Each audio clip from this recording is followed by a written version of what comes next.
तो India news पर Covid OPD लगातार जारी है। इंडिया न्यूज पर अगर आपके मन में कोई सवाल है तो आप पूछ सकते हैं सीधा सीधा। डॉक्टर हेमलता अरोड़ा और डॉक्टर प्रदीप जैन हमारे साथ जुड़े हुए हैं जो आपको आपके सवालों का जवाब देंगे। डॉक्टर हेमलता का रुख करूंगी। डॉक्टर हेमलता, चूंकि हम बात अभी बच्चों को लेकर तो कर ही रहे हैं, लेकिन साथ ही डेल्टा वेरिएंट का अब डेल्टा प्लस आ गया है, ये कितना ज्यादा खतरनाक साबित होने वाला है थर्ड वेव में? अभी तो देखना पड़ेगा। 6-7 केसेस ही हुए हैं अभी तक। डेल्टा वेरिएंट तो काफी खतरनाक साबित हुआ था। अभी अगर ये और थोड़ा सा ज्यादा इन्फेक्टिविटी बढ़ाता है या फिर केसेस का सिवियरिटी बढ़ाता है तो काफी संजीदगी की बात है। It is very serious. तो हमको ज्यादा, जब हम अनलॉकडाउन कर रहे हैं तो हमें बहुत केयरफुली अनलॉकडाउन करना है। डिस्टेंसेस मेंटेन करना, मास्किंग बहुत जरूरी है। तो क्योंकि अगर इस वेरिएंट को हम स्प्रेड होने से बचा सकें, क्योंकि अभी हम अनलॉकडाउन के टाइम पे हैं, तो इस टाइम अगर वेरिएंट बढ़ रहा है तो ये टाइम है कि वो वेरिएंट बहुत ज्यादा जल्दी से स्प्रेड कर सकता है पूरे देश में। तो अगर हम इस टाइम थोड़ी सी सावधानी बरतें तो शायद, प्लस इस सेम टाइम हम वैक्सीन भी बहुत तेजी से देने की कोशिश कर रहे हैं। अभी स्पुतनिक भी आ गया है हमारे साथ, तो 21 जून से हमें वैक्सीन की स्केड्यूल्स भी अगर बदलने वाली हैं, तो वैक्सीन भी हम तेजी से दे सकें और थोड़ा हम सावधानी बरतें तो शायद ये थर्ड वेव इतना जबरदस्त न हो जितना हो सकता है, जितना डेंजरस ना हो। ठीक है, डॉक्टर हेमलता ने ये जो एहतियात बताई है, उम्मीद है कि सभी लोग इस एहतियात को जरूर फॉलो करेंगे। तो डॉक्टर हेमलता अरोड़ा और डॉक्टर प्रदीप जैन लगातार हमारे साथ बने हुए, लेकिन फिलहाल वक्त एक और छोटे से ब्रेक का। कोविड ओपीडी लगातार जारी है। इंडिया न्यूज पर लौट रहे हैं एक छोटे से ब्रेक के बाद। Powered by MediBuddy, your health buddy.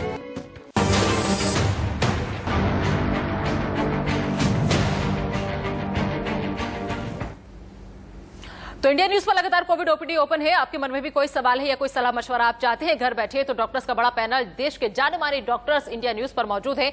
आप हमें दिए गए नंबर्स पर फोन कीजिए और अपने सवाल का जवाब जानिए। डॉक्टर हेमलता अरोड़ा, डॉक्टर प्रदीप जैन हमारे साथ यहाँ पर मौजूद हैं। आइए एक बार फिर से पैनल का रुख कर लेते हैं। डॉक्टर प्रदीप जैन, मैं आपसे अब समझना चाहूंगी कि बच्चों के लिए जिस तरीके से खतरनाक बताया जा रहा है, लेकिन ऐसे में वैक्सीन सबसे बड़ी समस्या है। अभी तक बड़ों को ही सही से नहीं लग पा रही है, जबकि इतने हम आबादी के लिहाज से बात करें तो उस हिसाब से वैक्सीनेशन बहुत धीमी रफ्तार के साथ चल रहा है। तो क्या लग रहा है सर, क्योंकि अब बच्चों की भी वैक्सीनेशन की मांग की जा रही है, तो ऐसे में क्या वैक्सीन बच्चों को बचा सकती है या फिर हमें और बाकी दूसरे रास्तों की तरफ भी ध्यान देना होगा?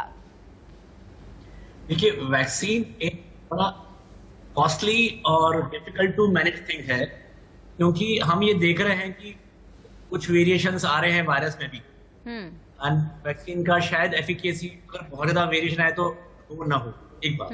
दूसरी बात, जहां तक बच्चों में खतरनाक होने का सवाल है, दो चीजें इंपॉर्टेंट है। एक तो नंबर ऑफ किड्स इन्वॉल्व, कितने बच्चे इफेक्ट हो रहे हैं, और दूसरा बच्चों में कितनी सीवियर डिजीज हो रही है। दोनों बातें समझने वाली बात। जहां तक अफेक्शन का सवाल है, हमें राजस्थान में और मेरे ख्याल से देश के सभी पीडियाट्रिशियंस को यह महसूस होता है कि बच्चे ऑलरेडी एक अच्छे नंबर, बड़े नंबर में अफेक्ट हो चुके हैं, हल्की या एसिम्प्टोमेटिक बीमारी, जैसा मैं पहले जिक्र कर रहा था। ठीक है, तो अब जो बचे हैं बच्चे, उनको निश्चित तौर पे संभावना तो रहेगी होने की, पर ये देखना है कि जो वेरिएंट हो रहा है या जो बदलाव आ रहे हैं वायरस में, वो कितना सीवियर डिजीज करेगी। निश्चित तौर पे पहली वेव 2020 वाली और 2021 वाली वेव में काफी अंतर था। 2020 में पेशेंट मोस्टली एसिम्प्टोमेटिक थे और 2021 में माइल्डली सिम्प्टोमेटिक पेशेंट्स आए। ठीक है, दूसरा जो अंतर आया। ठीक है, हमारे साथ एक कॉलर मध्य प्रदेश से संतोष जुड़ गया, उनका रुख कर लेते हैं। जी संतोष, पूछिए अपना सवाल, क्या जानना चाहते हैं आप? मैडम, हमको बुखार चढ़ा था दोनों जन को। आप इंजेक्शन लगवा सकते कि नहीं अभी? डॉक्टर हेमलता जी, इनको बुखार, इस पे डिपेंड करेगा कि इनको बुखार कब चढ़ा था। अगर 15-20 दिन के पहले चढ़ा था तो शायद वो जब भी चढ़ा हो, अगर वो कोविड जैसा था, उनका पूरा इफेक्ट आया था, दोनों को इकट्ठे आया है, तो हो सकता है कि कोविड हो। तो 3 महीने तक से कोविड इन्फेक्शन से खुद ब खुद अपने को 3 महीने से 6 महीने तक इम्यूनिटी मिलती है। तो एटलीस्ट 3 महीने तक हम वेट कर सकते हैं कि कोविड का वैक्सीन लेने के लिए। अगर इनको इतना यकीन नहीं है कि दोनों को हुआ या फिर सर्दी जुकाम ज्यादा था और जल्दी से चला गया, ऐसा कुछ है, तो एक बार कोविड एंटीबॉडी भी चेक कर सकते हैं। अगर एंटीबॉडीज नेगेटिव हैं तो वैक्सीन ले भी सकते हैं। वैक्सीन लेने में कोई उनको दिक्कत नहीं है, हार्म नहीं है। ओनली अगर क्योंकि अपने कोविड इन्फेक्शन से इम्यूनिटी 3 महीने तक बनी रहती है, उसके बाद वैक्सीन लेने से और लंबे अरसे तक ज्यादा फायदा है। ठीक है, उम्मीद करते हैं संतोष आपको आपका जवाब मिल गया होगा। डॉक्टर हेमलता, मैं आपसे ये समझना चाहूंगी, बार बार हम थर्ड वेव की बात कर रहे हैं, कोरोना को लेकर वैक्सीनेशन बढ़ाने की कितनी जरूरत है, कोरोना को लेकर हॉस्पिटल्स को कितना स्पेशली अलर्ट रहने की जरूरत है, क्योंकि सेकेंड वेव में हमने देखा कहीं ना कहीं हॉस्पिटल्स में भी तैयारी की कमी नजर आई। लेकिन अब थर्ड वेव, चूंकि पहले एक्सपर्ट ने ये आगाह कर दिया कि थर्ड वेव अगस्त से लेकर नवंबर के बीच कभी भी आ सकती है, ऐसे में हॉस्पिटल्स को कितना ज्यादा अलर्ट रहने की जरूरत आप देखती हैं?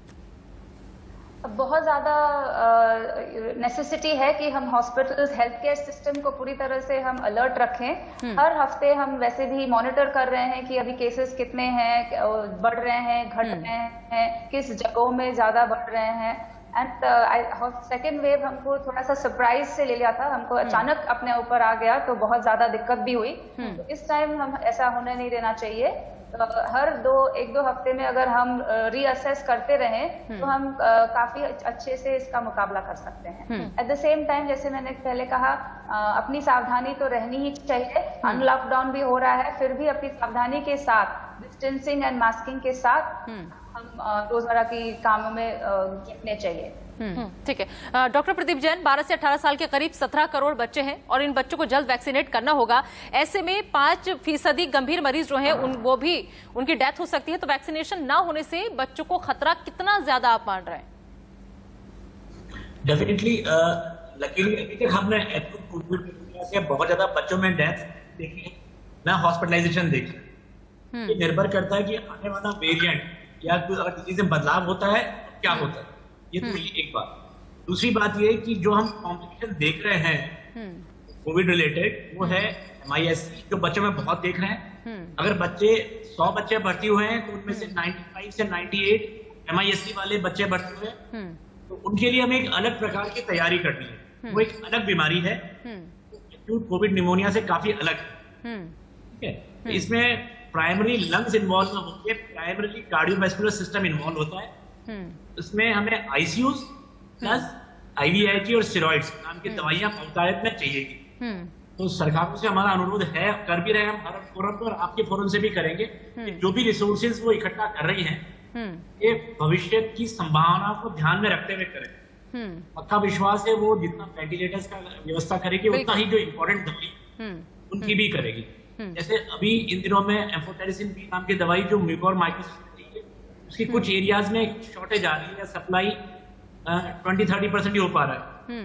रिक्वेस्ट करेंगे सरकारों से, एडमिनिस्ट्रेशन से, हेल्थ प्लानर से, MIS-C की भविष्य में बढ़ती हुई संख्या को ध्यान रखते हुए छोटे बच्चों के लिए इंट्रावीनस इम्यूनोग्लोबुलिन और दवाइयों नाम की दवाइयों की बहुतायत में व्यवस्था पहले से ही कर रहे हैं। हमें अभी पर्सनली लग रहा है वेंटिलेटर शायद इतने नहीं चाहिए जितना ये दवाइयां चाहिए।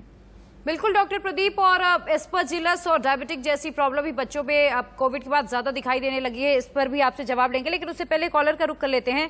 सीमा हमारे साथ गुड़गांव से जुड़ी हुई हैं। सीमा, इंडिया न्यूज की कोविड OPD में आपका स्वागत है। सवाल क्या है आपका? सीमा, आप मुझे सुन पा रही हैं?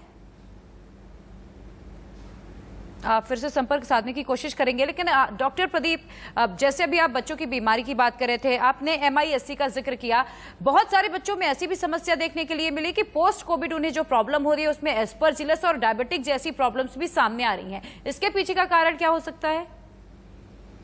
देखिए, किसी भी स्थिति में हमें जब अगर लंबे समय तक स्टेरॉइड देना पड़ा है या स्टेरॉइड एंटीबायोटिक का कॉम्बिनेशन देना पड़ा है, हमने हमेशा पाया है कि सेकेंडरी फंगल इन्फेक्शंस होते हैं हर सिचुएशन में। तो पेशेंट लंबे ICU स्टे वाले पेशेंट हुआ करते थे, उनमें भी सेकेंडरी फंगल इन्फेक्शन की ध्यान रखते हुए कुछ समय बाद 1 से 2 वीक्स पे डिपेंडिंग ऑन उस ICU का प्रोटोकॉल कैसा है, प्रोफाइलैक्टिक एंटी फंगल ऐड करने पड़ते थे। तो अब ये एस्परजिलोसिस इम्यूनोडेफिशिएंसी वाली सिचुएशन में हो सकता है, हमेशा होता आया है। और तो ये सब चीजें अब जो इलाज है उसकी भी अपनी समस्या होती है, ये एक नेसेसरी इविल है। तो हमेशा ध्यान में रखते हुए सब लोगों को अग्रेसिवली जल्दी आइडेंटिफाई करके जल्दी ट्रीट करने का प्रयास करना चाहिए।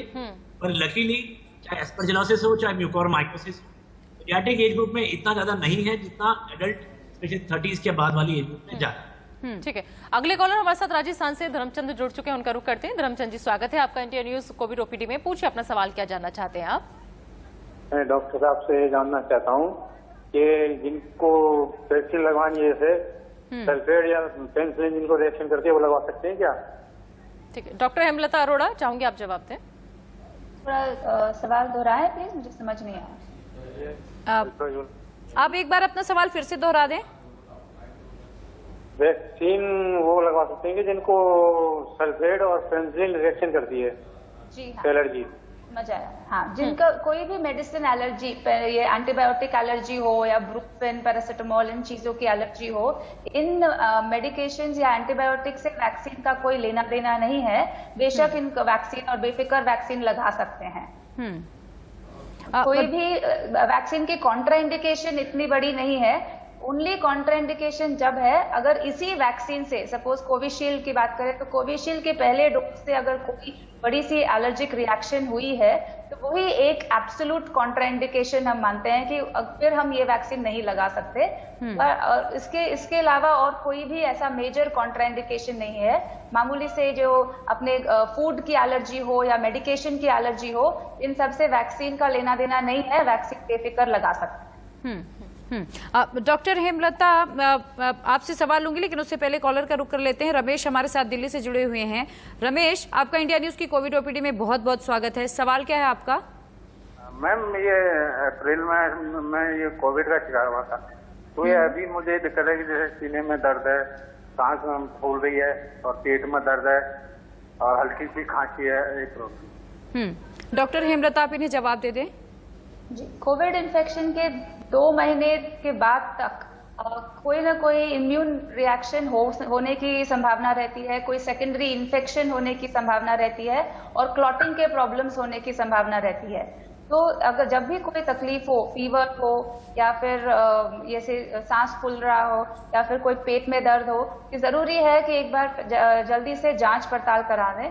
कुछ इन्फ्लेमेशन की मार्कर्स होती हैं, ब्लड टेस्ट कराने होती हैं या फिर कभी सीटी स्कैन, ऐसी चीजें भी करनी होती हैं। तो जरूरी है कि एक बार जांच पड़ताल करा लें। ठीक है, डॉक्टर प्रदीप जैन, मैं आपका रुख करूंगी, बाकी और कॉलर्स बीच में आते रहेंगे, उनका भी हम रुख करते रहेंगे। आप कोरोना का डेल्टा वेरिएंट को कैसे देख रहे हैं, क्योंकि अब ये और भी ज्यादा खतरनाक हो गया। एंटीबॉडी कॉकटेल भी डेल्टा प्लस पर बेअसर साबित हो रही है, ऐसा दावा किया जा रहा है। देखिए, डिजीज बच्चों में किस तरह की आएगी वो देखने वाली बात है। और definitely with changing strains and changing variation में थोड़ा कॉशियस तो रहना चाहिए, वॉचफुल, एक्सपेक्टेंटली वॉचफुल कि क्या वो रूप दिखाती है। निश्चित तौर पे अभी जो डेल्टा वेरिएंट भी था उसमें MIS-C की इंसिडेंस ज्यादा थी। हमें याद है 2020 में हमने MIS-C नहीं देखे थे। तो कोविड निमोनिया बहुत सीवियर हमने दोनों स्थिति में नहीं देखे। अब ये बदले हुए रूप के क्या लक्षण दिखते हैं वो हमें समय के साथ इंतजार करना चाहिए, परंतु we should be prepared for everything.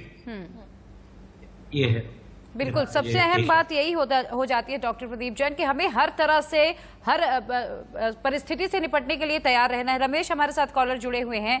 Ramesh, India news की कोविड ओपीडी में आपका स्वागत है। सवाल क्या है आपका? सवाल मेरा ये मैडम कि जो वैक्सीन लग रही है कि कितने दिनों तक इफेक्टिव रहेंगी? क्या पल्स पोलियो की तरह फॉर लाइफ रहेंगी या 1 ईयर के लिए रहेंगी? ठीक है, ये बहुत ही अहम सवाल रमेश की ओर से पूछा गया है। डॉक्टर हेमलता, ये बहुत सारे लोगों के मन में सवाल है कि वैक्सीन अगर एक बार लगवा लेते हैं तो कब तक वो प्रभावी रहेगी, क्या बूस्टर डोज लेने की जरूरत पड़ेगी और अगर पड़ती है तो कितने दिन में पड़ेगी?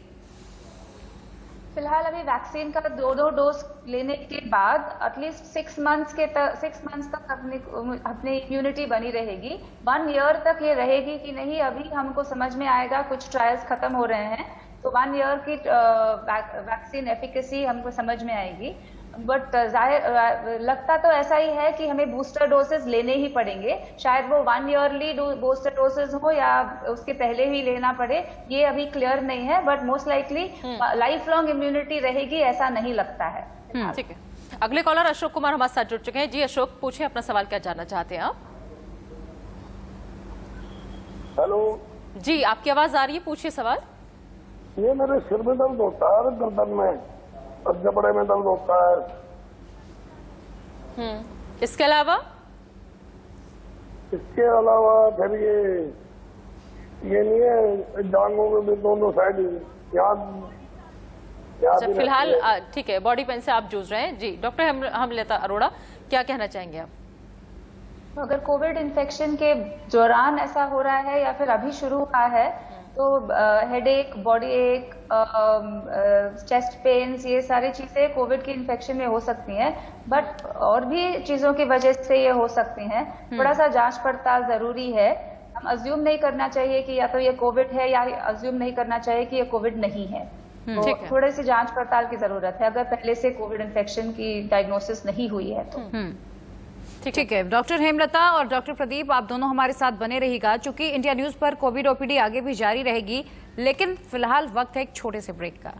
और आपको बता दें कि अब दोबारा से इंडिया न्यूज पर कोविड ओपीडी शाम 5 से 6 हम लेकर आएंगे। आपके मन में कोई भी सवाल है तो शाम 5 से 6 बजे इंडिया न्यूज पर आप जरूर जुड़िएगा और अपने मन में जो भी सवाल है वो आप डॉक्टर से सवाल करके उनका जवाब ले सकते हैं। फिलहाल अभी के लिए कोविड ओपीडी में इतना ही, आप दीजिए इजाजत। Powered by MediBuddy, your health buddy.